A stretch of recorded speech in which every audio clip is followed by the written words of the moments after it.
안녕하십니까. YG경제연구소 차영주 소장입니다. 오늘 시장에 있어서 조금 몇 가지 이제 고민거리들 차영주 TV에서 한번 좀 풀어보도록 하겠습니다. 오늘 8,800으로 이제 시장이 끝났죠. 8,800포인트로 끝난 시장에 있어서 시장의 이제 변동성을 우리가 좀 봐야 되는데, 일단 연말까지 10,000포인트 시장을 좀 바라보는 거 아니겠습니까? 10,000포인트의 시장을 바라본다라면 10% 상승 여력이 있다라고 말씀드릴 수 있겠죠. 10%의 상승 여력이 남아있다라는 것을 우리가 염두에 두시면서 지금 이제 계산기를 두드려 가야 될 때다라는 부분들을 거듭 말씀드릴 수밖에 없습니다. 계산기를 두드려 간다라는 것은 우리가 이제 10% 지수가 남아있다라는 것은 몇 가지 의미가 있는데, 삼전 닉스가 10% 상승을 이끌 것인가? 라는 것들이고요. 아니면 삼전 닉스가 10% 상승을 이끌지 않고 다른 종목들이 10% 상승을 이끌면 실질적으로는 10%뿐만 아니라 20, 30%까지도 올라갈 수 있겠죠. 지수가 10%니까 어떤 것이 올라가느냐에 따라서 상승 여력이 달라갈 수 있겠죠. 반면에 삼전 닉스가 시장을 이끌게 된다라면 시장은 여전히 변동성 구간 하에 놓일 수밖에 없다라는 것들도 염두를 해 두셔야 됩니다. 오늘 제가 오늘 그 방송 어떤 방송 끝나고 나왔는데, 거기 이제 관계자가 그러더라고요. 오늘 하이닉스가 그 250만 원을 찍는 걸 보고 자기는 팔았다라는 겁니다. 그러니까 이제 다들 이구동성으로 하는 얘기가, 아니 왜 팔았냐, 너 잘못했다라는 건데, 저는 칭찬해 줬어요. 어찌 됐든지 간에 시장에 있어서 팔았다라는 거, 더군다나 이익을 보고 팔았다라는 것은 칭찬을 해야 된다라는 겁니다. 제가 이제 중편 MBN에서 그런 대본을 봤는데, 전지현 씨 같은 경우 탤런트 목표 수익률을 정해놓고 올라가면 팔았다라는 겁니다. 그런 상태에서 지금 우리가 아직은 전 상승 여력은 있다라고 봐요. 삼전 닉스는 상승 여력도 있다라고 보지만, 뭐 삼전 닉스가 됐던 뭐 현대차가 됐던 삼성전기가 됐던 다들 지금 올라간다라는 얘기만 하고 있는 가운데 있어서 내가 수익을 좀 냈던 구간 내에서 어떻게 보면 조금 챙길 것은 챙기고 보는 것도 나쁘다라고 볼 수는 없어요. 주가라는 것은 모르는 거 아니겠습니까? 다른 사람의 행동에 대해서 특히 주가와 관련해서 내가 잘했다 못했다라고 판단할 수 있는 건 아니에요. 하지만 어찌됐든 이익을 보고 판 거 아니겠습니까? 이익을 보고 팔았다라는 것은 긍정적으로 봐야 되겠죠. 손실 올라갈 가능성이 높은데 손실을 보고 팔았다. 이건 조금 안타까울 수도 있겠죠. 조금 안타까울 수도 있긴 하겠습니다만, 지금 구간 내에서는 이익을 낼 수 있는 것들도 있긴 하겠습니다만, 변동성에서 내가 주식을 팔았다라는 것은 칭찬해 줄 만해요. 그리고 한편으로는 계산기를 이제 두드려 가야 된다라는 심정으로 제가 오늘 방송을 좀 하고 있는데, 지금은 계산기 두드려 가야 돼요. 지금 이제 얼만큼 올라갈 수 있을 것인가? 라는 부분들을 놓고 보면, 제가 이제 얼마 전에 방송한 것을 가지고 그 다음 포털 사이트에서 기사화했는데, 제가 이런 얘기를 했습니다. 삼전닉스 같은 경우도 삼성전자는 40만 원이 넘어가면, 하이닉스는 300만 원이 넘어가면 매도를 한번 고민해 보자라는 개념이죠. 이게 어떤 개념이냐면, 삼성전자가 20만 원에서 30만 원 넘어가면 몇 프로죠? 50%. 30만 원, 40만 원은 30%, 40만 원에서 50만 원 20%잖아요. 그러면 누가 과연 20%, 10% 먹자고 들어오겠느냐? 그러면 40만 원 넘어가면 한번 고민해 보자. 물론 이건 수급에 관련된 거고요. 펀드멘탈은 아직 살아 있습니다.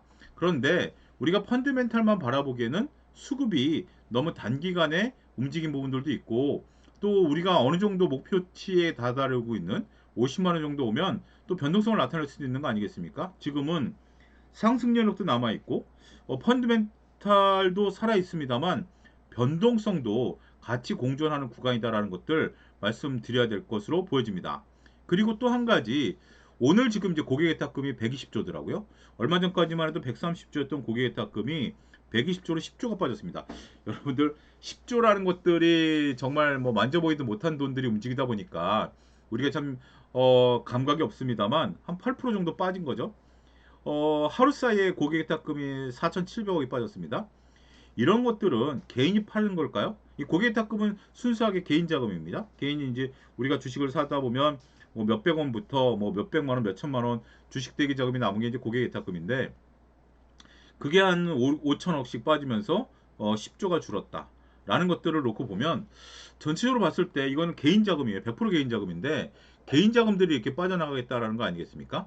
개개인 자금들이 이제 빠져나간다라는 것은 거액자산가들 입장에서 보면 조금 자금을 빼려고 하는 움직임들도 나타나고 있다라는 것을 읽어내야 되는 것 같아요.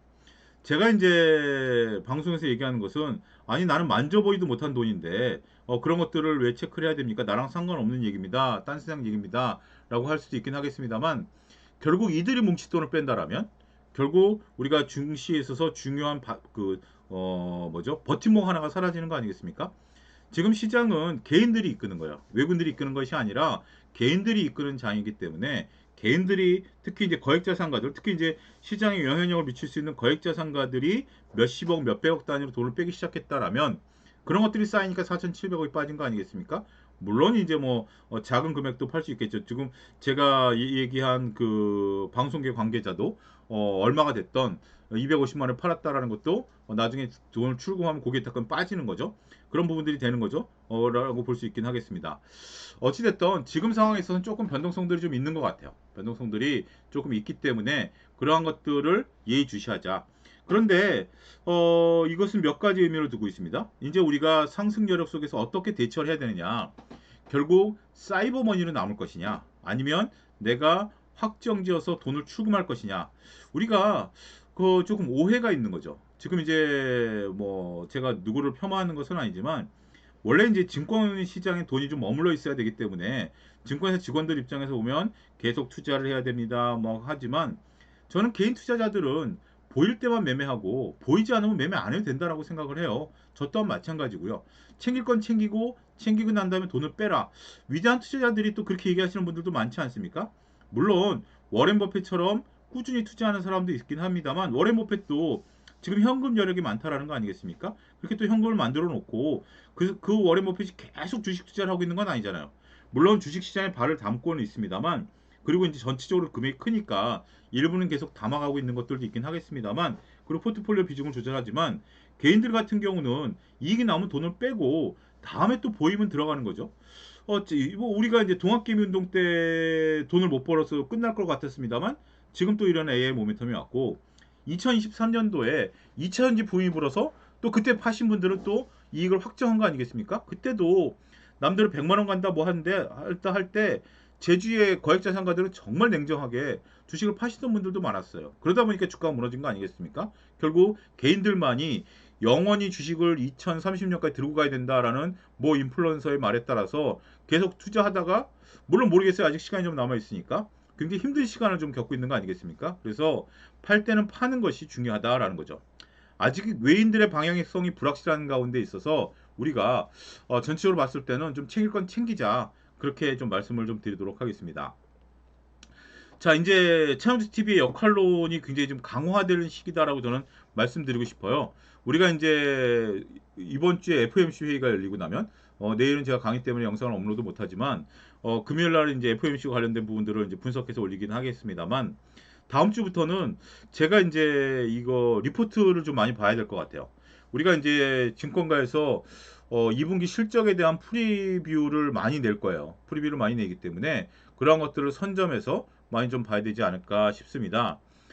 제가 이제 링크를 통해서 강의 영상도 지금 이제 링크를 타고 들어올 수 있도록 만들어 드리긴 하겠습니다만 거기서는 이제 직접 재무제표를 깊게 들어가 보는 그러한 강의도 이제 한 일반 제가 유튜브를 통해서는 우리가 리포트에 대한 전반적인 전망, 그것에 대한 해석 이런 것들을 계속해서 올릴 겁니다. 뭐 여러 가지 제가 이제 채널을 통해서 여러분들과 리포트와 관련된 부분들을 강의 영상이 됐던 아니면 유튜브를 통해서 됐던 좀 이제 다음 주부터 본격적으로 살펴보려고 그래요. 그 어느 때보다도 리포트에 대한 중요성이 지금 굉장히 높아져 있는 상황이기 때문에 그래야만 지금 이제 기대감으로 올랐던 6월달 이벤트가 많았죠. 젠슨왕 이벤트, 그 다음에 스페이스X 이벤트, 중동 이벤트, 그 다음에 FOMC 이벤트 다 이런 것들이 지나고 나면 이제는 오롯이 실적으로 주가가 움직이지 않을까 싶어요. 그래서 그런 것들을 차영주 TV에서는 빠르게 짚어서 우리가 유튜브를 물론 이제 장 끝나고 제가 하는 거기 때문에 그게 이제 당일 주가에 반영되기는 좀 어렵겠죠.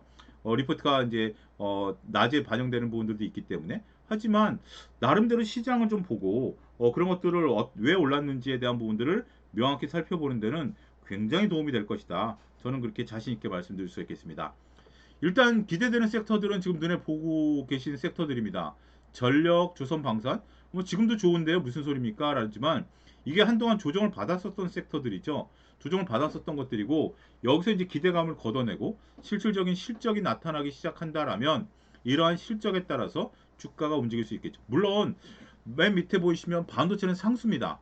반도체는 어쨌든 우리가 실적 잘 나올 거로 보고 있고 반도체는 우리가 뭐 여러 가지 거품론, 조정론들이 나왔습니다만 그거를 실적이 씻어내는 그러한 역할을 할 것으로 보여지고 있기 때문에 반도체와 관련된 부분들은 상수예요. 그 부분은 여전히 지속된다라고 봐야 되겠죠. 반면에 증권업종하고 2차 전지를 저는 조금 지금부터 모아가는 전략도 유효할 수 있겠다라고 보는 거죠. 앞서 언급드렸다시피 고객의탁금이 뭐 130조가 됐던 120조가 됐던 신용이 뭐 36조가 됐던 37조가 됐던 그 낙전 수입이 어마무시한 거 아니겠습니까?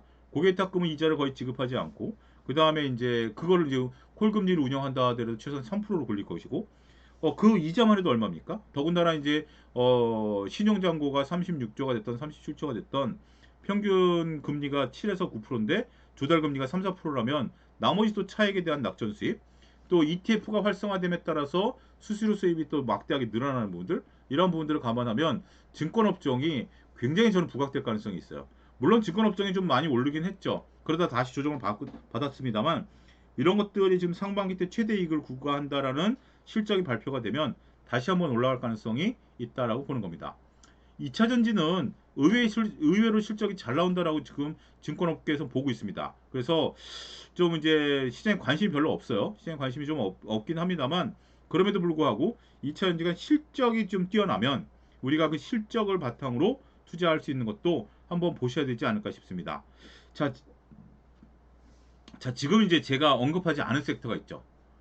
로봇 섹터입니다. 로봇 섹터에 대해서는 특별히 드릴 말씀이 아직은 없는 것 같아요. 우리가 이제 FOMC 회의가 이제 내일 열리고 금리와 관련된 것들이 결정이 나면 또 한 차례 금리 인상이 좀 뒤로 수년되면 성장주들이 움직일 가능성이 있습니다만 실적 모멘텀으로 지금 이제 장이 바뀌게 된다라면 색깔이 바뀌게 된다라면 로봇주들에 대해서는 조금 시장에서 어떻게 판단하는지가 저는 규칙과 주목이 돼요. 과연 실적주를 볼 것이냐 여전히 로봇에 대한 기대감으로 볼 것이냐 이런 부분들이 좀 갈릴 것 같아요. 그래서 그런 부분들은 또 그때 가서 해석을 해드릴 것이다라고 말씀드릴 수가 있겠고 지금은 시장의 색깔이 이벤트에서 실적으로 바뀌는 그러한 구간에 있다. 그래서 이제부터는 우리가 프리어닝 시즌에 대한 프리뷰 리포트를 열심히 살펴봐야 된다. 그런 것들을 차영주 TV가 계속해서 할 것이고 강의 영상을 통해서도 말씀드리겠다라는 점 말씀드리면서 오늘 영상은 여기서 마치고요. 아직 이제 제가 리뉴얼한 지 얼마 안 돼서 뭐죠? 구독자분들은 계속 늘어나지만 영상 조회수가 그렇게 알고리즘을 타고 있지는 않아요. 그래서 여러분들이 구독과 알람 설정하시고 좋아요도 좀 눌러 주십시오. 그게 알고리즘 타는데 도움이 된다라고 하니까 저한테 응원을 해 주신다라는 차원에서 좋아요, 구독, 알람 설정 부탁드리면서 오늘 강의 영상, 오늘 유튜브 방송 여기서 마치도록 하겠습니다. 감사합니다.